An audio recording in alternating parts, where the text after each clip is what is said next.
honestly, shout out to every TO out there that's putting in work. The behind-the-scenes people. You know, people on the stream, the players, even the stream runners. You know, the TOs don't get as much recognition. You gotta give the big shout-outs to them, you know? Can be a thankless job, but thank you for keeping us here and not here at 5 a.m. I mean, last week, stick to our bedtimes. Last week, 229 entrants. On 20 setups, we finished that tournament in 7 hours. That's great. Which is under the theoretical minimum. Yeah. So, yeah. TOs, we notice when y'all put in the work and really find the ways to optimize the tournaments. We're glad to have y'all. The world would not turn without you. No. Well, the wheels of fate are turning to turn this into Blaze Blue for half a second. We'll see who is able to take it up on top between KingK and Cheeks, who are getting right into the action here on Pokemon Stadium 2 for Game 1. Of course, reasonable starter, but Cheeks is already to his normal self. We're going to see a lot of that climb hazard. Y'all at home, if you are interested in alcohol poisoning, take a shot every time you see climb hazard. If you are interested in alcohol poisoning, just sounds like a Google survey. Oh my God, Cheeks, please. Trying to get yourself out of work.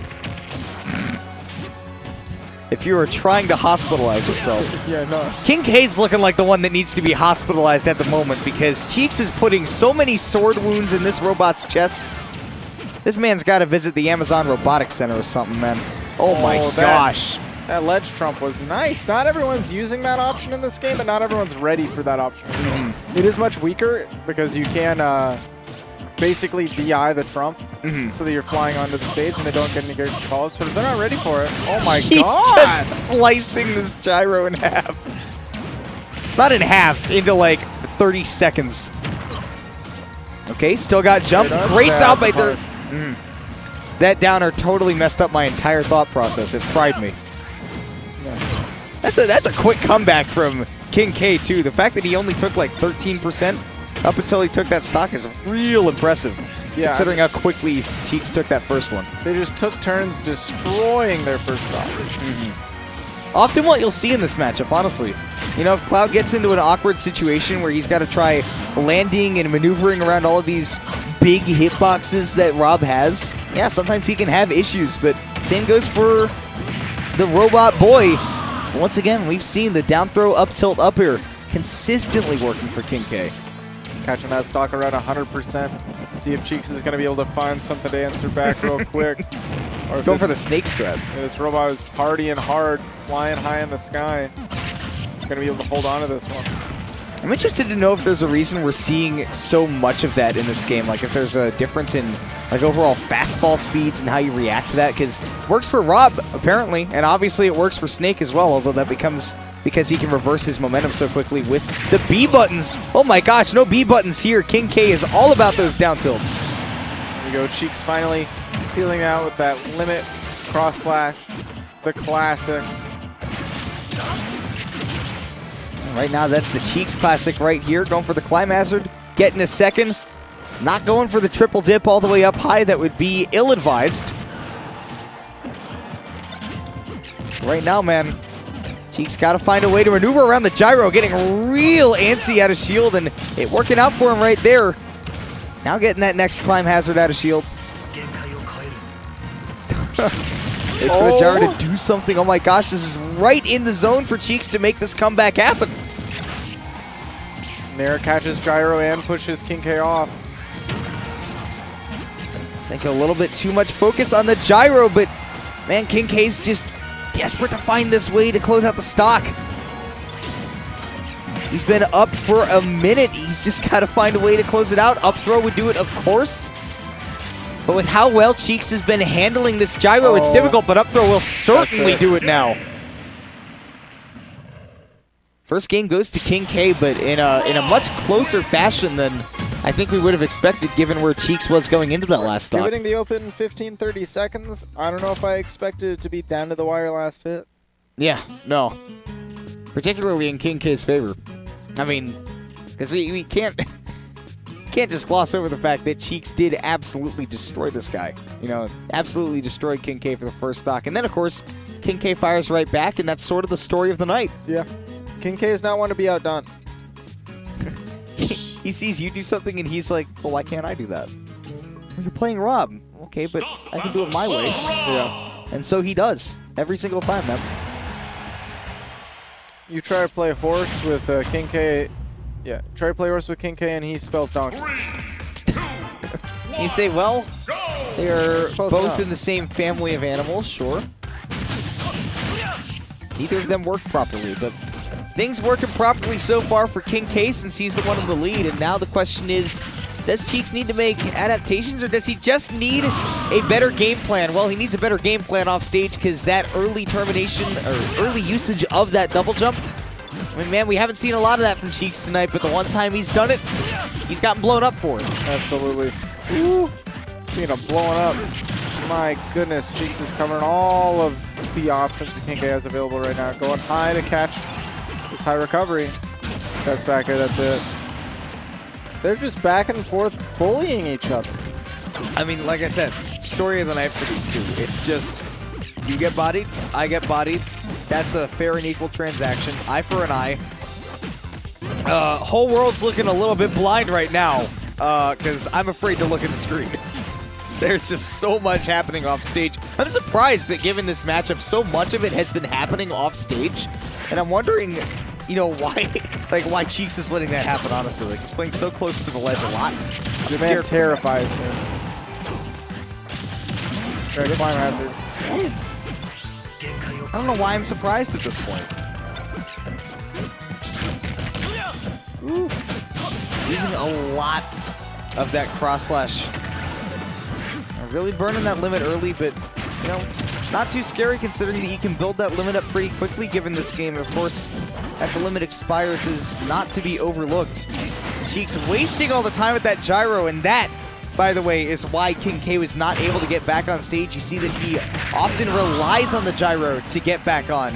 And because Cheeks had control of it, he was able to just have that ledge trap in his favor. But like you said, man, KingK's always got an answer. He's always coming back. But will it be too little too late this time? Because Cheeks, once again, building it up. Absolutely building up a ton of damage. He's making great use of, look at this cross slash pressure. And obviously, or sorry, not obviously, honestly, it's amazing how much utility Cheeks has actually managed to get off of cross-slashing the gyro. You would think that that would just be really unsafe, but no, here the man is, just using it to have big, long-lasting hitboxes that you can't approach. Limit's about to run out. He's got to do something with it, and KingK almost doesn't let him have it. Okay, stuck at the ledge. That fair has been a great way for KingK to get off. Stuck between a gyro and a hard place. Up air? No, he waits for an air dodge, and Cheeks, because he chose a direction, that is what saved his bacon, man. KingK didn't have the gyro online just yet. Now he's got it, but Cheeks is ready for it. Reads the get up on stage. Oh my goodness, how's he alive? Because Rob is beefy. Rob is thick. Oh! The attack? No. No, he gets bounced off the stage. Yeah. Wow. I thought it was an off-stage situation, but he got caught on the ledge there. No, me too. Yeah. No, I was with you. That's why I had no reaction to that. I was like, well, let's see if he gets the tech. Oh, he can't. He's just flying off the side. That takes us to Game 3. 1-1 for both of these guys. Sporting a W. We'll see who sports the W on the set as we go to Town and City. This is what Grayson wants, and I don't blame him, man. When Cheeks has been in his face, it's been a scary situation, and I think that this big stage will let him set up that crazy projectile pressure, and it's just a matter of, does Cheeks panic? Does he think he needs to get in so much against these projectiles and realize that he can just keep shielding it? He's been doing a great job of neutralizing that gyro, just a matter of, does that change at a distance? I think that's what KingK wants to find out here. Okay, fourth throw, just going to set up the ledge card. Woo. Wow, really trying to catch Cheeks jumping onto the stage, but nothing doing right now. Cross slash putting on plenty of damage. Little baby tap in the nair was able to confirm into that. It's amazing how much Cheeks gets out of the moves that you consider to just definitely not be the same as they used to be. And Nair especially. I mean, this guy just never gave up on this character, and everybody was like, haha, Cloud mains, they're all going to switch off, and Cheeks was like, nah. What do you mean? This guy's still good. Man, KingK capitalizing on every overcommit from Cheeks. Still holding on to this stock. KingK's defensive play has been one of the biggest things all night. He holds onto these stocks. Rob's heavy, you know. We talked about the defense and how that makes KingK such a threat. Because now he pushes you into a corner, and then he says, yes, now that you're in a corner, you're on the back foot, you got to make a move. Cheeks making moves now, though, evening up the stocks, and KingK just wants to get that limit out of there, but it does get out of there and into his system. Not taking too much damage for it, though. Chilling at 16. Ooh, on the platform, still not going to get anything. Ooh, activating on that gyro. Giving KingK a little bit of extra time to react to what's going on, but again, trying to really get the hard punishes with these smash attacks. You know, what's been working out so well is that KingK has been doing really consistent whiff punishes and, you know, unsafe hits on shield from Cheeks.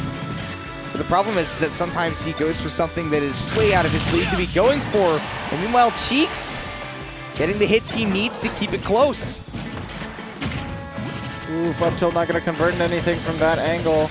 That's a big commitment. We saw that the last time that these two played, was that KingK was going for the arm rotors to get the early kills, and Cheeks said, nah. Cheeks said, I have forward smash you for that. Stop doing it. Time hazard again. Feeling Cheeks out of a situation here. Ooh, great parry. Cheeks is definitely one of those people that's been labbing out parry timings, especially on really strong, difficult to punish moves like that Rob Nair. And now this is where Cheeks gets. He gets that train rolling. He's going down the tracks. And the only thing that can stop him is a burst of flame from that back air. This is where Cheeks was when he was starting to bring it back in that game one, but now the roles are reversed. Will KingK be able to do the same and actually finish his plate for game 3? And this is losers semi, so this is best 2 out of 3. Winner gets the right to the 3 out of 5, the right to play against Denti. Each one of these guys wants to get that challenge back.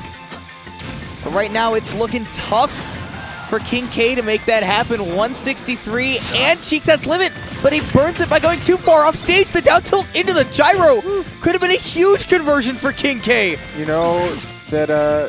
know that Cheeks wants the run back against Austin. He's got to fight his way there. You know that KingK wants to run back on Denti and the chance at Austin.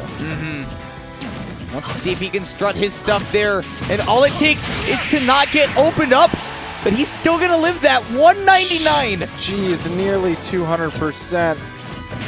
Just about anything will kill. Big overcommit. He just wanted the game to end, and it did, but not the way that he foresaw it. And he clicked up an A on his stick. Cheeks gets the adequate punish, wipes the sweat off his brow, and is going into losers finals. KingK dashing into that corner there, knows that a lot of people's panic option when they see that is, I don't want to get grabbed, whatever, I'm jumping. I'm trying to jump out of this corner.